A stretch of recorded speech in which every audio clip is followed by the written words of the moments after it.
Bonjour à toutes et à tous et bienvenue sur cette nouvelle vidéo de la chaîne T10Vape. Aujourd'hui on se retrouve pour une Vape Info. Aujourd'hui on va parler du CBD, mais pas du CBD en lui-même, on va parler de quel matériel choisir lorsque vous voulez vapoter du CBD. Rassurez-vous, pas besoin d'investir dans du matériel très cher pour la consommation de CBD, c'est même plutôt le contraire.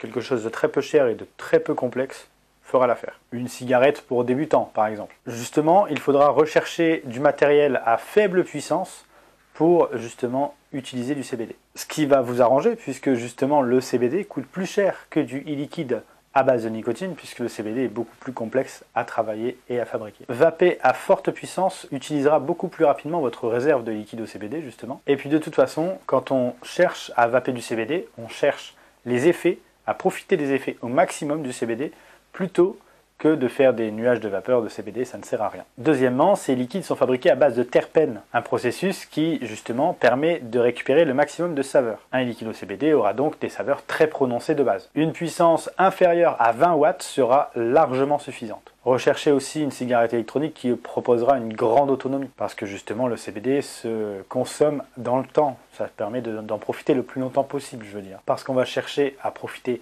au maximum des effets et à se détendre le plus longtemps possible. Une cigarette électronique de type pod fera amplement l'affaire, puisque c'est simple à utiliser, très peu complexe et très peu cher. Quel cléromiseur choisir pour une vape au CBD? Je vous conseille, si vous vapez CBD et e-liquide classique, d'utiliser un deuxième cléromiseur à côté pour vous garantir une absorption complète de la saveur. Privilégiez justement les résistances supérieures à 1 ohm qui vous permettra un tirage plus serré et du coup une inhalation indirecte. Ne cherchez pas un grand réservoir puisque au contact de l'air, un liquide au CBD a tendance à perdre rapidement ses vertus, tout simplement. Donc voilà, c'était une vidéo très simple, très courte, mais je pense qu'elle répond aux questions que les gens se posent justement sur la vape CBD.